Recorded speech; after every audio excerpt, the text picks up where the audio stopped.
Eu quero convidar os irmãos a ficarem de pé e nós vamos ler o texto que foi proposto pelo pastor Davi, Colossenses capítulo 4, versos 7 a 18. Nós vamos ler o contexto desde o verso 7 até o 18, as palavras finais do apóstolo Paulo aos irmãos da cidade de Colosso. O texto diz assim, na minha versão, é a revista e atualizada. Quanto à minha situação, Tíquico, irmão amado e fiel ministro e conservo no Senhor, de tudo vos informará. Eu vos envio com o expresso propósito de vos dar conhecimento da nossa situação e de alentar o vosso coração. Em sua companhia vos envio Onésimo, o fiel e amado irmão que é do vosso meio. Ele vos farão saber tudo o que por aqui ocorre. Saudai-vos Aristarco, prisioneiro comigo, e Marcos, primo de Barnabé, sobre quem recebestes instruções. Se ele for ter convosco, acolhei-o. E Jesus, conhecido por justo, os quais são os únicos da circuncisão que cooperam pessoalmente comigo. Saúda-vos Epáfras, que é dentre vós servo de Cristo Jesus, o qual se esforça sobremaneira continuamente por vós nas orações, para que vos conserveis perfeitos e plenamente convictos em toda a vontade de Deus. E dele dou testemunho de que muito se preocupa por vós pelos de Laodiceia e pelos de Hierápolis. Saúda-vos Lucas, o médico amado, e também Demas. Saudai os irmãos de Laodiceia e Ninfa, e a igreja que ela hospeda em sua casa. E uma vez lida essa epístola perante vós, providenciai, porque seja também lida na igreja aos laodicenses. E a dos de Laodiceia, lede-a igualmente perante vós. Também dizei a Arquipo, atenta para o ministério que recebestes no Senhor, para o cumprires. A saudação é de próprio punho, Paulo. Lembrai-vos das minhas algemas. A graça seja convosco. Amém. Vocês já viram ao longo da exposição dessa carta aos Colossenses, essa é uma carta profundamente teológica, ou seja, de profundo ensino. E o tema principal dessa carta é a pessoa de Jesus, é cristologia, né? Um ensino a respeito de Cristo. E é muito interessante a gente observar, irmãos, algo que é muito comum nas cartas do apóstolo Paulo, e essa aqui é um exemplo disso, também a carta aos Romanos. A carta aos Romanos é a carta mais profunda, mais teológica de Paulo, com o ensino mais denso que Paulo tem, que Paulo apresenta às igrejas. E da mesma forma aqui, no último capítulo da carta aos Romanos, o capítulo 16, Paulo usa exclusivamente para a saudação e para fazer referência a nomes especiais, nome de pessoas especiais, companheiros dele de ministério.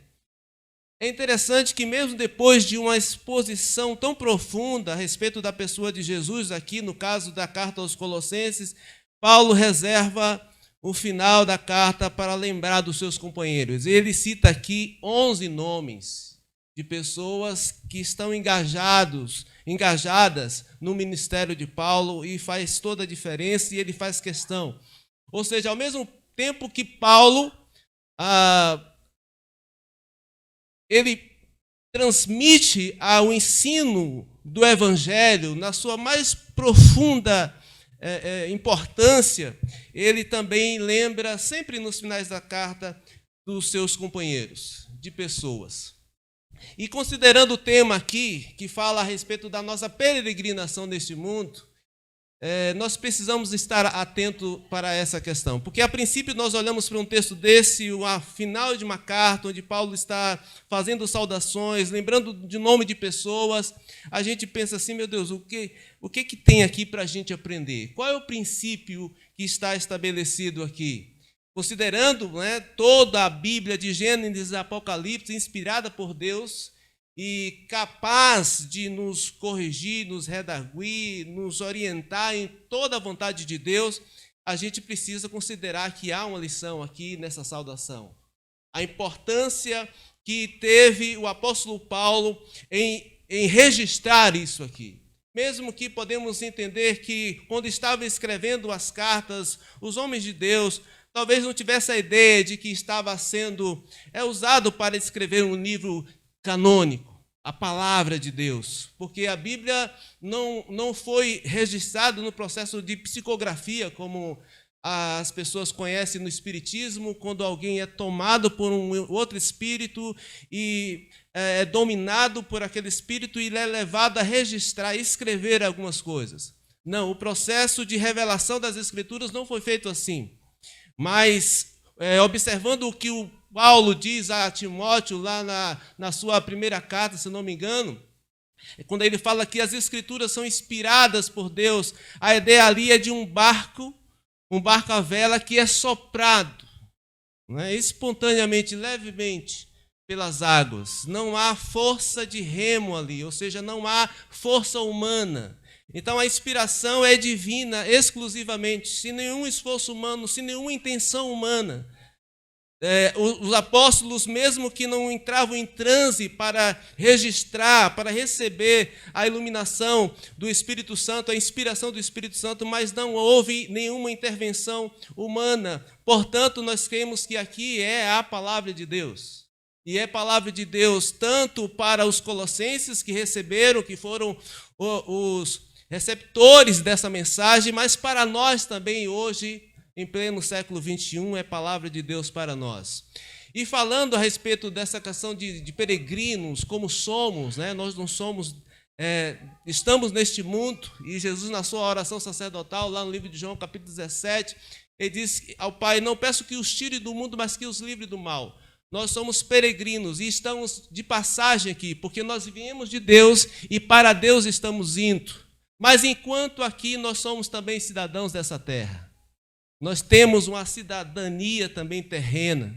E aí eu me lembro até daquela profecia de Jeremias, se não me engano, capítulo 22, 23, quando ele diz para aquele povo de Israel que haveria o cativeiro babilônico, que eles seriam dominados, a cidade de Jerusalém seria destruída, o templo seria destruído, e ele dizia, o cativeiro será de 70 anos.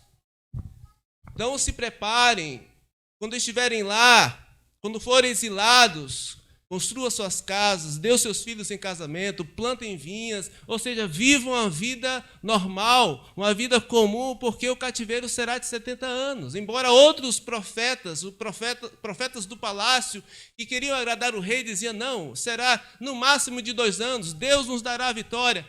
Jeremias, profeta de Deus, contrapondo as profecias falsas, ele dizia, não, o cativeiro é de 70 anos.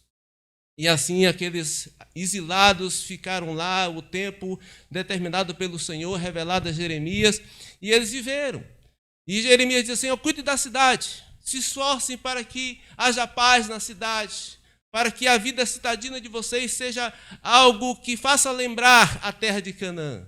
Então é assim que entendemos também a nossa caminhada, a nossa trajetória aqui neste mundo como peregrinos. Nós temos falado muito esses dias a respeito da responsabilidade que nós temos como servos de Deus, que cidadãos dos céus, mas que agora estamos aqui vivendo o nosso exílio que nós imaginemos que será aí o tempo de vida que o Senhor determinar para cada um de nós. E nós estamos pensando a partir do Pacto de Lausanne, a respeito da realidade, a responsabilidade da igreja, nós como cristãos diante do mundo. Nós somos cidadãos do céu, somos peregrinos, mas aqui estamos. E aqui vivemos, e aqui nos casamos, e aqui constituímos família, e aqui temos filhos, e aqui trabalhamos. E o que cabe a nós, então, diante dessa realidade, dupla realidade? Nós somos cidadãos dos céus, estamos indo para Deus, mas por enquanto aí somos cidadãos deste mundo, somos passageiros neste mundo, mas aqui estamos. E eu imagino, olhando para esse texto, que ele vem trazer a gente a colocar os pés no chão. Depois de todo um aprendizado a respeito de Cristo, da sua personalidade, frisando aqui o verso 9, porquanto nele habita corporalmente toda a plenitude da divindade, Jesus Cristo, 100% Deus, ao mesmo tempo 100% homem, a revelação plena de Deus, isso é tremendo. E quando nós pensamos nessa revelação plena de Deus, nenhuma pessoa, o verbo que se fez carne e habitou entre os homens, mas não deixou de ser a revelação da glória.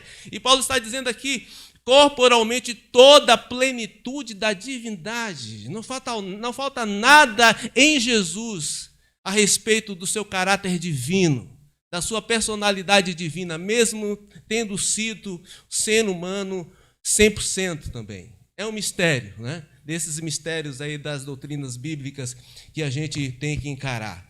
E aqui Paulo nos traz para essa realidade dos pés no chão.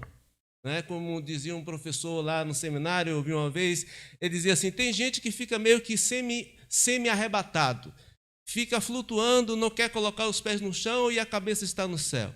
Então, nem encara de vez a realidade dos céus e nem encara também a realidade da terra. Nós precisamos entender que nessa peregrinação nós fazemos no mundo.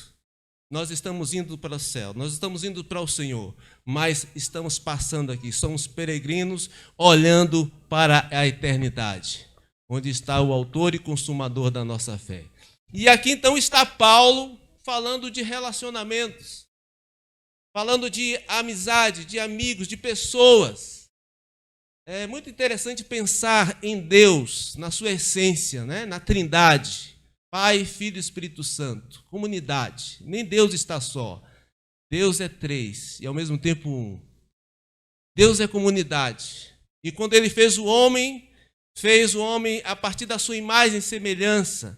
E quando viu o homem sozinho, ele disse, não é bom que o homem esteja só, far-lhe-ei uma adjuntora, e faz uma companheira, uma adjuntora, idônea. Ou seja, Deus é comunidade.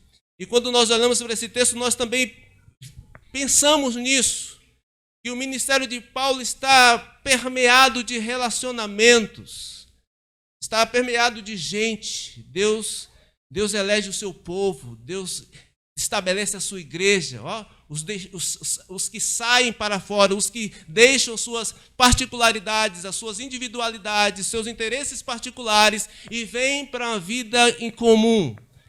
Isso é ter os pés no chão, é encarar a realidade do presente pensando no porvir.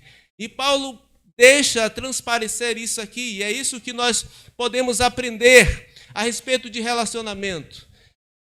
Paulo não está só na sua missão, nós não cumpriremos a nossa missão só. Deus chamou a igreja, Deus outorgou a missão de proclamar o evangelho à igreja, não a indivíduos, mas a um povo que ele estabeleceu. E nós estamos em missão e vamos cumprir essa missão juntos. E nós precisamos nos acostumar com isso, porque no céu também vamos estar todos em coletividade. E se você tem dificuldade de estar congregando com alguma pessoa dentro da sua comunidade de fé, imagine que você vai passar a eternidade toda com ela. Então você trate de resolver as questões e amar apesar dos pesares.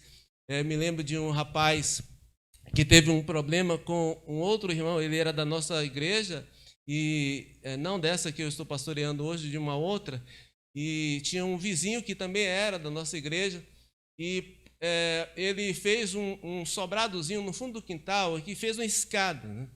E aí, com essa escada, o quintal do vizinho ficou exposto. Né?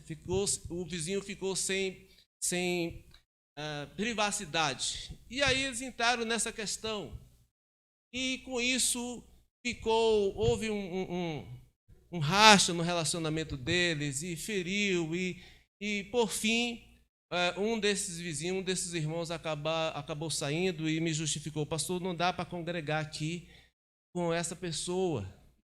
Então é melhor que a gente saia e está tudo resolvido, e a gente fica em paz, e ele vai ficar em paz, porque teve esse problema todo. Eu falei, olha, você não vai estar resolvendo, você está fugindo do problema.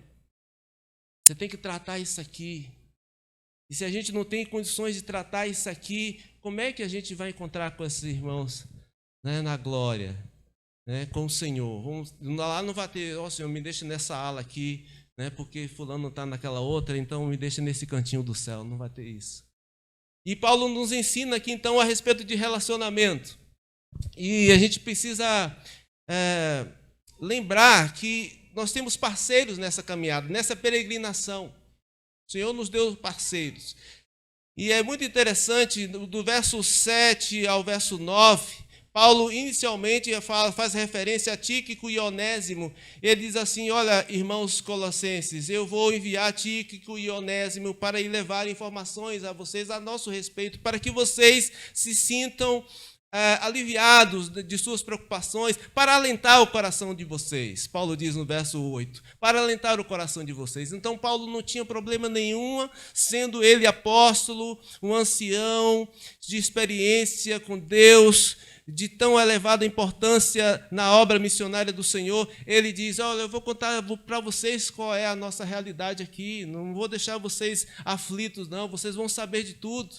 Eu acho isso muito bonito da parte do apóstolo Paulo, essa simplicidade, essa abertura que ele tem, né, de abrir o coração, de expor a realidade, não me esconder. Às vezes, certos líderes se mantêm distantes da sua comunidade e oculta certas realidades a respeito da sua família, a respeito de fragilidades dele, porque pensa assim: não posso me expor, eu não posso abrir o meu coração, senão eu vou perder a autoridade. Isso é muito interessante a gente pensar sobre isso como comunidade, porque mesmo a liderança, ela precisa se sentir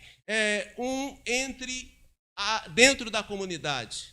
E não alguém que está em destaque, que precisa ser sempre a referência impecável, mas alguém que é um comum dentro da comunidade, para que essa liderança também possa abrir o coração e possa se sentir um igual aos outros, para consolar os outros, como a Bíblia diz: consolai-vos uns aos outros, né? Confortai-vos uns aos outros, amai-vos uns aos outros. E esse espírito precisa haver nos nossos relacionamentos. Quantas vezes a gente tenta ficar mantendo as aparências, né, para que as pessoas não saibam quais são as nossas mazelas, as nossas dificuldades, as nossas limitações. E Paulo aqui está dizendo: vamos mandar Onésimo e Tíquico para que vocês saibam de tudo que está acontecendo aqui. Quais são as minhas dificuldades, a minha situação de cárcere aqui. Vocês vão saber de tudo. Olha que coisa linda, né? Um relacionamento onde a gente possa abrir o coração, onde a gente possa confessar os nossos pecados, onde a gente possa, e com isso também alentar, porque é muito legal. Eu não sei se vocês já passaram por isso, mas quando a gente está passando por alguma dificuldade, algum problema, né, alguma limitação, e aí a gente compartilha isso com alguém e alguém fala assim: rapaz, fica firme aí, meu irmão, que eu também já passei por isso. Fica firme aí, porque é assim mesmo. Eu também venci essa situação e você vai vencer. É muito legal quando a gente vive no contexto de comunidade de fé, onde a gente não se sinta discriminado, recriminado em reconhecer uma situação ou outra. E é bom que haja esse clima, né, no meio da comunidade.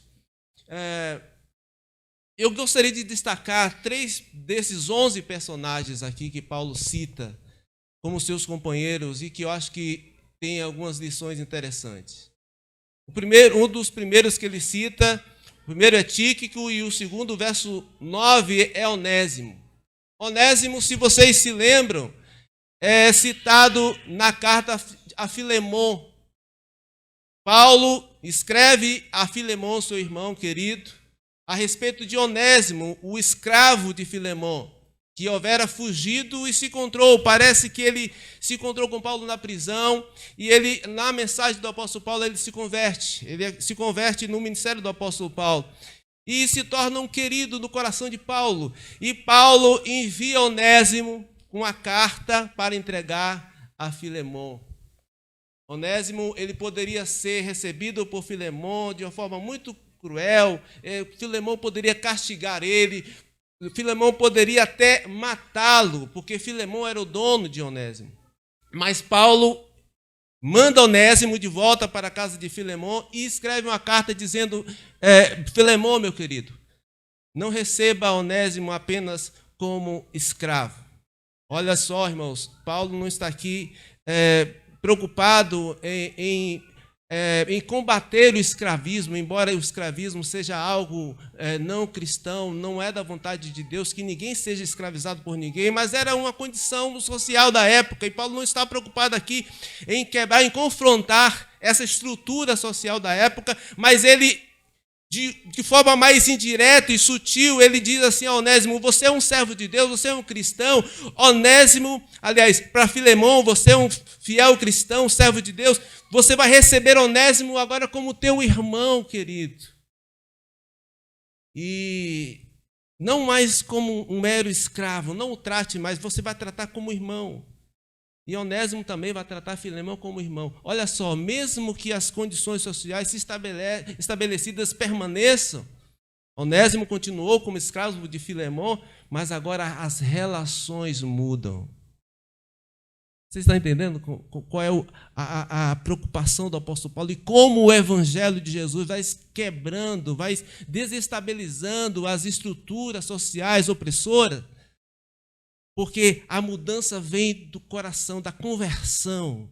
O coração de Onésimo convertido, ele alcança o coração de Filemão convertido e os dois mudam a relação entre si, porque agora os dois são irmãos em Cristo. E Paulo fala aqui, cita Onésimo e chama ele de o fiel, amado irmão que é do vosso meio. Ou seja, Onésimo era da comunidade de fé da cidade de Colosso, assim como Filemon. E ele está aqui citando esse amado irmão. Ele está dizendo que vai enviar o Onésimo junto com Tíquico. Olha como é importante, irmãos, que as nossas relações elas não sejam estabelecidas conforme o padrão do mundo. Os patrões devem, e Paulo vai ensinar isso na carta aos Efésios, devem tratar os seus empregados como seus irmãos. Olha, mesmo que as leis que regem a relação de trabalho entre patrões e empregados estabeleçam uma forma de tratamento, o patrão cristão vai tratar os seus empregados de forma justa, que pode estar muito para além das relações estabelecidas pelas nossas leis, as leis trabalhistas. É isso que o Espírito de Deus está mostrando aqui.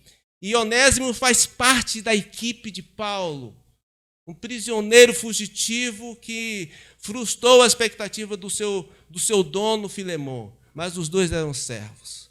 Outro que a gente pode aprender nessa questão de relacionamento é Marcos, primo de Barnabé.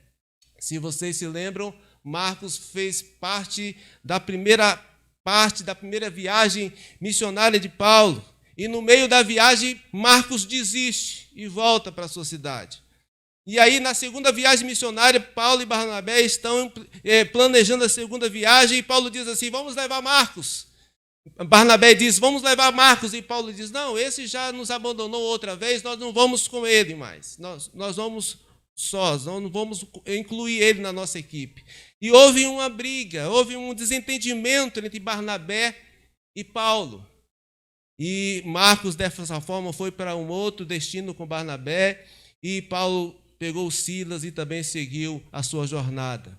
Irmãos, na nossa caminhada, nessa peregrinação, nesses relacionamentos, haverá momentos de conflito, de desentendimento, porque nós somos humanos. E aí a gente, às vezes, olha para esses personagens bíblicos, né? Principalmente quando diz respeito a Paulo ou algum outro dos apóstolos, a gente não imagina que esses homens possam ter cometido excesso de autoridade ou uma cabecinha dura de vez em quando, como Paulo aqui, que não queria arredar o pé de carregar Marcos mais, e Barnabé insistindo, os dois se separam, companheiros fiéis, eles se separam.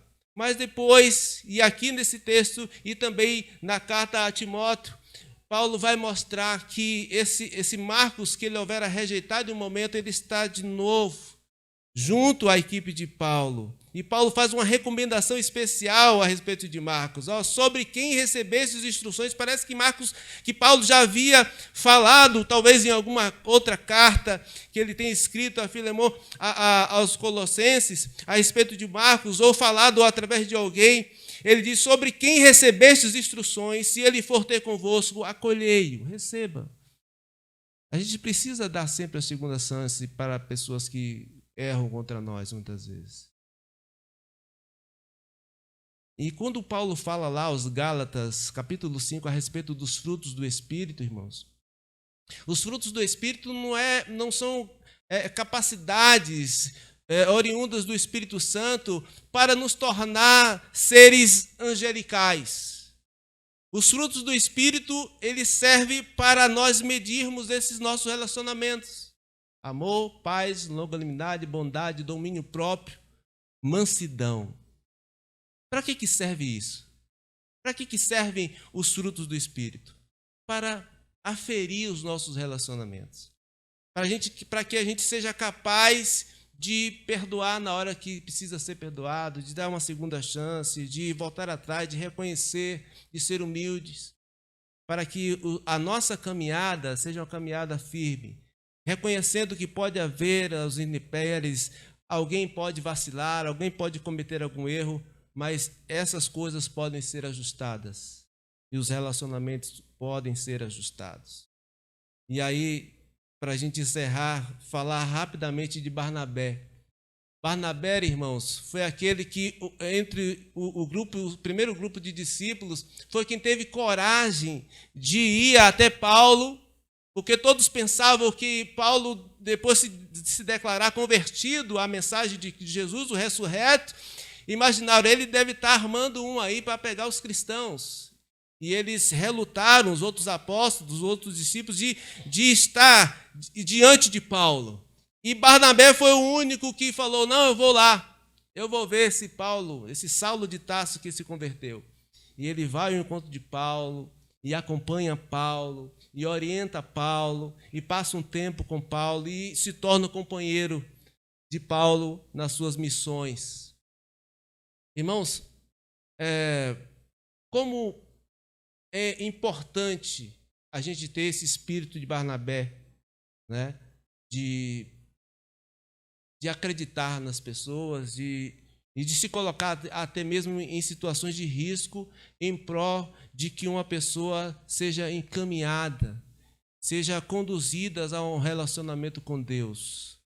Nós precisamos, às vezes, enfrentar situações de risco para que pessoas sejam encaminhadas pelo Evangelho, ao Evangelho do Senhor.